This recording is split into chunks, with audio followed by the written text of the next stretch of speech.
When Garrett threw my suitcase on the porch and locked me out, I couldn't believe he was being so dramatic over one tiny joke. All I said was that Jasper had more stamina than him. It was just honest conversation between married people, right? The comment slipped out so naturally during Sunday dinner at Garrett's parents' house. We were all sitting around Miriam and Theodore's mahogany dining table, the twins picking at their mashed potatoes, while the adults discussed the usual topics: work, weather, the neighbor's new fence. Valeri's been working out religiously lately, Miriam mentioned, passing the green beans. You look wonderful, dear. I smiled, feeling genuinely good about myself for the first time in months. Thanks, Miriam. My personal trainer, Jasper, has really pushed me to new limits.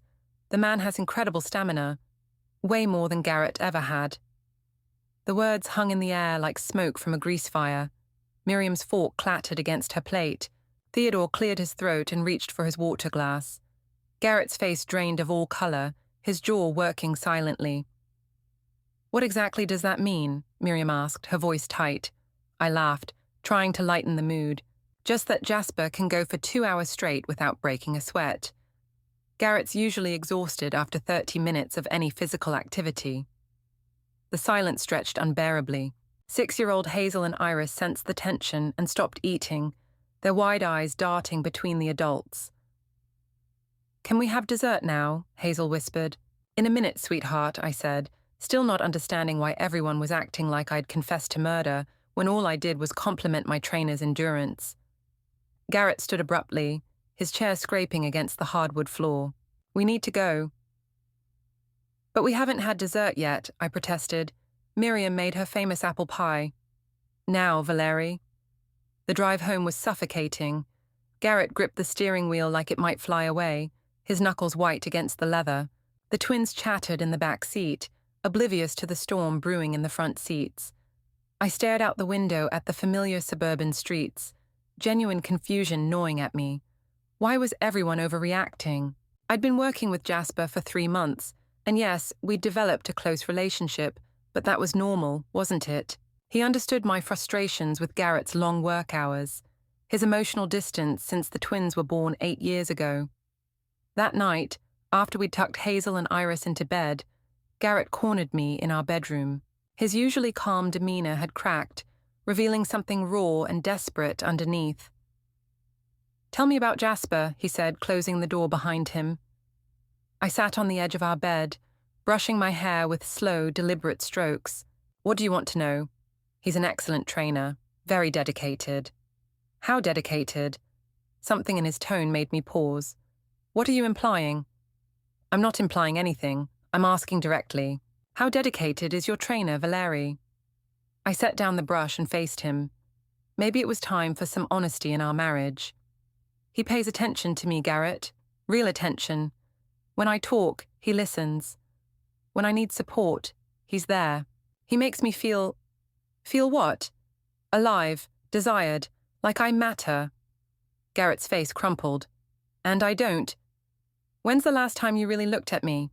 Not just a glance while you're checking your phone or thinking about work, but really looked at me. He opened his mouth to respond, then closed it. We both knew the answer. Jasper sees me, I continued. He appreciates my mind, my body, my dreams. We talk for hours about everything. Books, travel, what we want from life. Hours? Garrett's voice cracked. When do you talk for hours? After our sessions. Sometimes we grab coffee or walk in the park. Is that a crime? Garrett walked to my dresser and started pulling out drawers. Where is it? Where is what? Your gym bag, the one you take to your sessions. My stomach dropped. Why do you want my gym bag? He found it in the closet and dumped its contents onto the bed. Workout clothes, water bottle, protein bars, and there at the bottom, a folded piece of paper I'd forgotten about. Garrett unfolded it with shaking hands and read aloud. Valerie, yesterday was incredible. I can't stop thinking about the connection we shared. You're so different from anyone I've ever known. Can't wait for tomorrow's private session. Jay. When he read those words about our special connection, his hand started shaking like he was having some kind of breakdown. It's not what you think, I said quickly. What do I think, Valeri? Tell me what I think. You think we're having an affair, but it's not like that. We're just close, emotionally connected. Emotionally connected, he repeated flatly. Yes, something you and I haven't been in years. He looked at me like I was a stranger. How long? How long what? How long have you been having an affair with your trainer? We're not having an affair. The words came out sharper than I intended. We're friends, close friends who understand each other. But even as I said it, I could see Jasper's face from yesterday's session, feel his hands on my shoulders as he adjusted my form. Remember the electricity when our eyes met in the gym mirror. The next morning, Garrett was waiting for me at the kitchen table with his laptop open and a stack of papers beside it. We need to talk, he said without looking up. I poured my coffee and sat across from him, noting the dark circles under his eyes. You look terrible. Did you sleep at all? Hard to sleep when you're discovering your wife's double life. He turned the laptop toward me. These are our phone records for the past 3 months. My stomach lurched. The screen showed call after call to Jasper's number, sometimes 3 or 4 times a day, conversations lasting 30 minutes or more.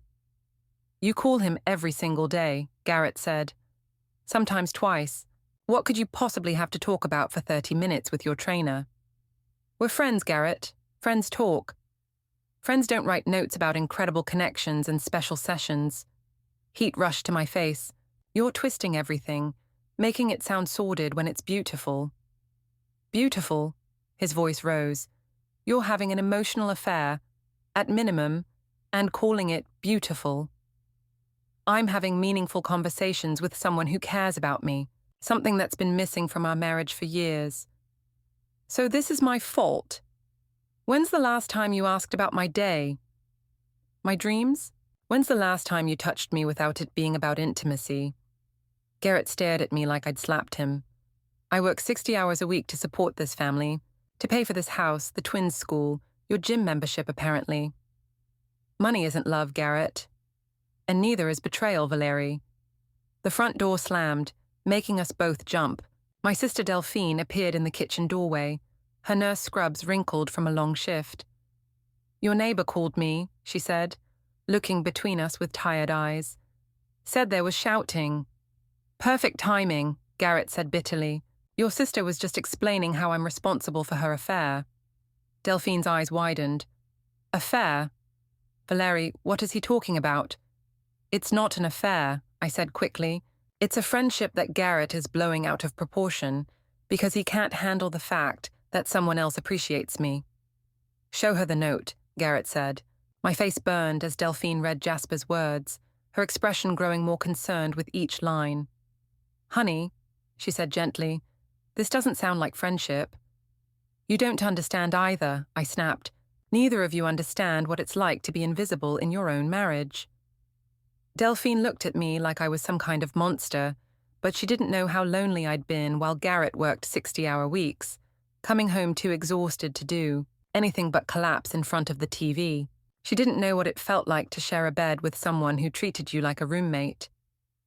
The twins, Delphine said suddenly. Where are Hazel and Iris? Upstairs getting dressed for school, I said, but as if summoned by our conversation, 2 small faces appeared at the bottom of the staircase, identical expressions of confusion and fear. Why is everyone yelling? Iris whispered.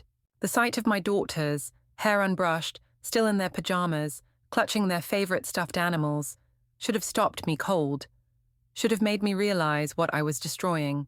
But all I could think about was how Garrett had forced this confrontation in front of them.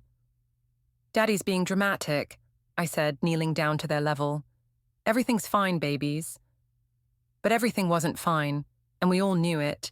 By that afternoon, I found myself sitting in Miriam and Theodore's formal living room facing what felt like a tribunal. Garrett's entire family had assembled.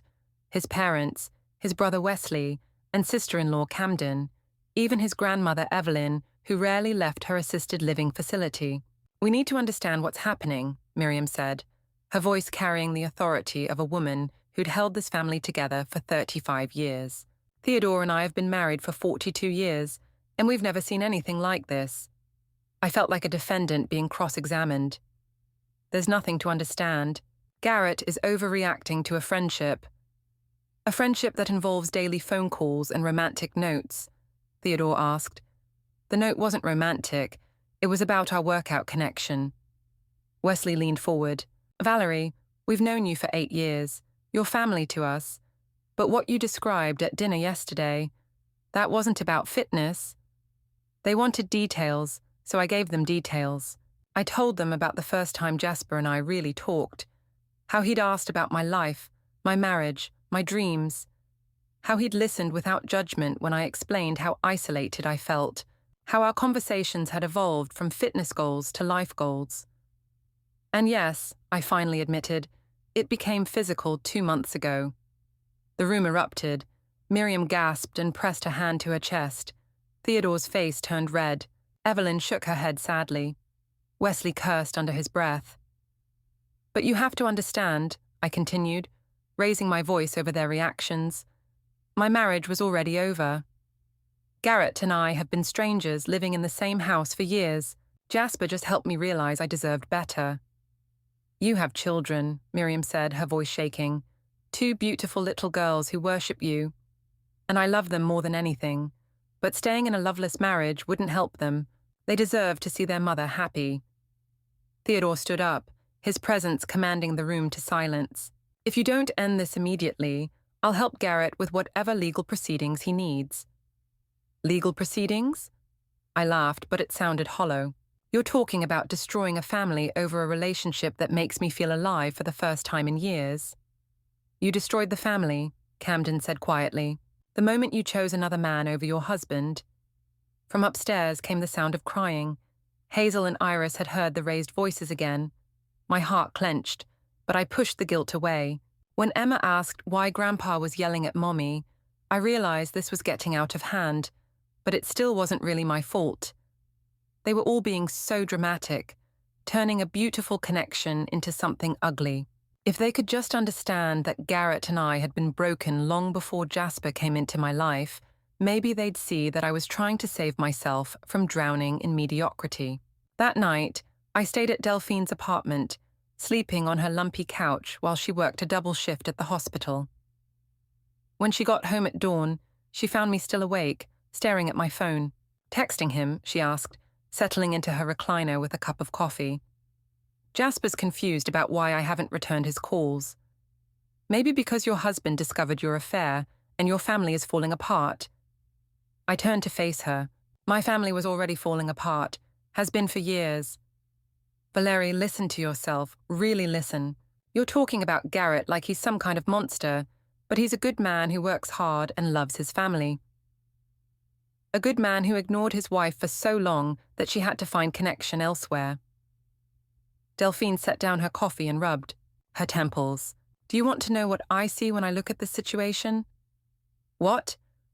I see a woman who got bored with her life and instead of working on her marriage, decided to blow it up. The accusation stung. That's not fair. What's not fair is what you're doing to those little girls. Hazel wet her bed last night for the first time in 2 years. Iris has been asking Camden why Mommy doesn't live at home anymore. Guilt twisted in my stomach, but I forced it away. They'll adjust. Children are resilient. God, listen to yourself. Delphine's voice cracked. Those are your babies, Valerie. Your babies who are scared and confused and don't understand why their world is falling apart. I stood up, grabbing my purse. I don't have to listen to this. Yes, you do, because I'm the only person left who still loves you enough to tell you the truth. She followed me to the door. End it with Jasper. Fight for your marriage. Your girls need their family intact. What if Jasper is my future? What if he's the person I'm meant to be with? Delphine stared at me for a long moment. Then you're more lost than I thought. Her voice was barely a whisper. If you choose him over your family, I can't support that. I won't watch you destroy everything good in your life. Are you saying you'll cut contact with me? I'm saying I can't enable this anymore. You're destroying your children's lives, and you're asking me to pretend it's okay because you deserve to be happy. Patricia said I was destroying my children's lives, but she didn't understand that staying in a passionless marriage would destroy mine. How could I be a good mother if I was dying inside? How could I teach my daughters about love and self-respect if I was living a lie? 3 days later, I found myself sitting in the principal's office at Hazel and Iris's elementary school, facing Mrs. Pemberton and the school counselor, Dr. Ashworth. The twins sat in tiny chairs beside me, their legs swinging nervously. "We're concerned about some behavioral changes we've observed," Mrs. Pemberton said gently. "Both girls have been unusually withdrawn. Yesterday, Hazel had a complete meltdown during math class, and Iris got into a physical altercation with another student." I looked down at my daughters, noting the dark circles under their eyes, the way they clung to each other instead of to me. "We understand there have been some changes at home," Dr. Ashworth added. "Family transitions can be very difficult for children this age." "There haven't been any transitions," I said firmly. "Just some adult conversations that got a little heated." "Mummy, why can't we live in our house anymore?" Iris asked suddenly, her voice small. "We're just staying at Aunt Delphine's for a few days, baby. It's like a sleepover." "But Daddy cries at night," Hazel added. "I heard him through the walls." My heart clenched, but before I could respond, the office door opened and Garrett walked in. He looked terrible, unshaven, rumpled clothes, eyes red-rimmed from lack of sleep. "Sorry I'm late," he said, taking the empty chair beside me. "Traffic was—" He stopped when he saw my face. "What's wrong?" Mrs. Pemberton explained the situation while Garrett listened with growing alarm.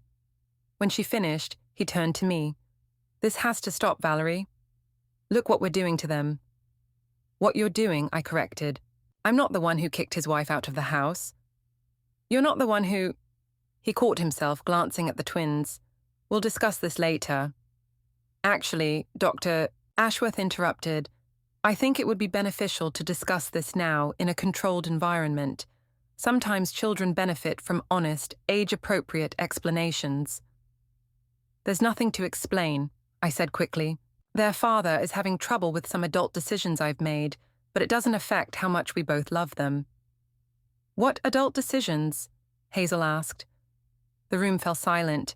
4 adults stared at a 6-year-old who just wanted to understand why her world was crumbling. "Mommy has a new friend," I said carefully. "And Daddy doesn't like him very much." "Like a boyfriend?" Iris asked. "No, sweetheart, just a friend who—" "Yes," Garrett said quietly, "like a boyfriend." The principal looked at us like we were terrible parents, but Garrett was the one making scenes in public, forcing these confrontations instead of handling things privately like mature adults. Saturday afternoon, I made what I thought was a reasonable decision. Jasper had been patient with all the family drama, but he deserved to meet the most important people in my life. I arranged to meet him at Riverside Park with the twins, thinking a casual introduction in a neutral, public space would be perfect. Hazel and Iris were on the swings when Jasper arrived, looking impossibly handsome in his casual weekend clothes. At 29, he had the kind of effortless confidence that Garrett had lost somewhere between mortgage payments and corporate meetings. "Those are your beautiful daughters?" he asked, his hand finding mine naturally. "Hazel and Iris," I said proudly. "Girls, come meet my friend Jasper." They approached shyly, hiding behind my legs. Jasper crouched down to their level, with the easy smile that had first attracted me to him. "Your mum talks about you two all the time," he said. "She says you're both incredibly smart and funny." Iris giggled despite herself. Hazel studied him with serious eyes. "Are you Mommy's boyfriend?" Hazel asked with the brutal directness of childhood. "I'm someone who cares very much about your mommy," Jasper said diplomatically. That's when I heard Garrett's voice behind us, tight with barely controlled fury. "Get away from my daughters!" I turned to see him striding across the grass, his face a mask of rage I'd never seen before. Other parents at nearby benches were starting to stare. "Garrett, don't make a scene," I said, moving protectively in front of Jasper. "I'm making a scene. You brought your affair partner to meet our children and I'm making a scene." "This is Jasper," I said, as if proper introductions could somehow normalize the situation. "Jasper, this is Garrett." Jasper extended his hand. "I've heard a lot about you." Garrett ignored it, focusing entirely on me. "Take the girls and go home, now." I'm not going anywhere with you when you're acting like this. Acting like what? Like a father protecting his children from their mother's poor choices. The words hit like physical blows. Around us, other families were openly staring now, some gathering their own children closer. You're embarrassing us, I hissed. I'm embarrassing us. Garrett's voice rose. You brought your boyfriend to our daughter's playground, and I'm embarrassing us. That's when Miriam and Theodore appeared, as if Garrett had summoned them, which, I realized, he probably had. Valerie, Miriam said, her voice carrying across the playground like a thunderclap. What are you doing? I'm introducing Jasper to his future stepdaughters, I said, lifting my chin defiantly. The words hung in the air like a bomb.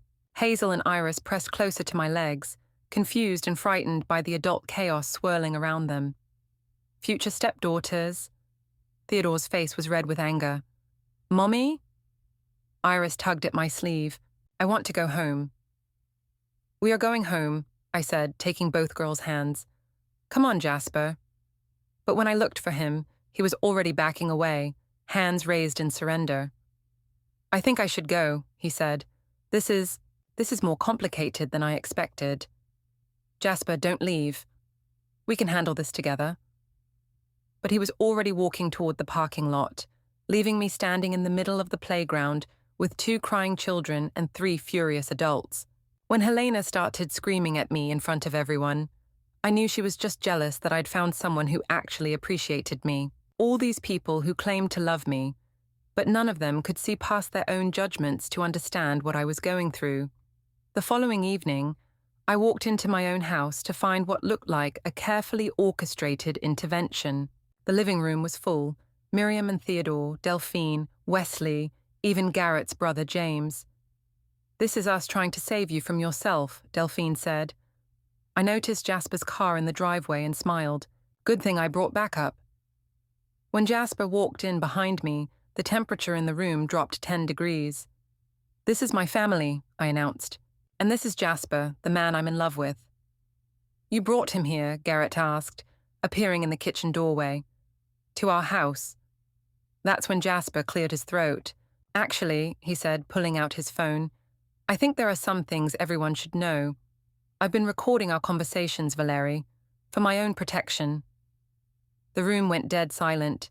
Jasper pressed play. My own voice filled the room. Garrett makes good money as an insurance adjuster. The house alone is worth probably $400,000. I figure I'd get at least half in a divorce, maybe more with the kids. My face burned as the recording continued, capturing plans I'd made without fully realizing I was making them. She wanted information about your business, Jasper said to Garrett. Client lists, financial records. The family stared at me like I was some kind of criminal mastermind, but I was just protecting my future. You were using me, I said to Jasper. We were using each other, he replied. You wanted validation. I wanted information about a successful insurance business for my wife and I. We're starting our own agency. The word wife hit me like a physical blow. Your what? My wife, Rebecca. She's pregnant with our second child. This was business, Valerie. Everything I thought I knew, everything I'd risked, everything I'd destroyed. But you said you loved me, I whispered. I said a lot of things. That's what made the recordings so useful. When Jasper played those recordings, everyone stared at me like I was some kind of criminal mastermind, but I was just protecting my future. Jasper wasn't finished. He pressed play on another recording, my voice discussing how the twins' emotional problems could be used in custody proceedings, how I'd been putting money aside in a separate account. That's not what I meant, I protested. I was just thinking about scenarios. By planning to kidnap our children, Garrett's voice was barely controlled. I want you out, Miriam said, standing up, away from those children, away from our family. Garrett returned with a manila envelope, divorce papers, and a restraining order. A restraining order? You can't be serious. After the recordings, after discovering you planned to take my children, you're lucky I'm not pressing criminal charges. Jasper was already heading for the door. Where are you going? I called after him. Home to my pregnant wife, he said without turning around. The girls, I whispered. I need to see Hazel and Iris. They're at Wesley's house, Garrett said, where they'll stay until the court decides if you're a fit mother. I'm their mother. You are their mother, Miriam said coldly. Now I'm staying at the Sunset Motel, while my lawyer says I might not get custody because of Jasper's recordings. But nobody understands that I was just trying to find happiness after years of being ignored. Nobody understands that I was the victim here too, manipulated by a man I trusted, abandoned by a family that claimed to love me unconditionally. So tell me, am I really the villain here? Or was I just a woman trying to save herself from a dying marriage? Leave a comment below and let me know what you think. And if you want to hear more stories like this, don't forget to like and subscribe. Subscribe.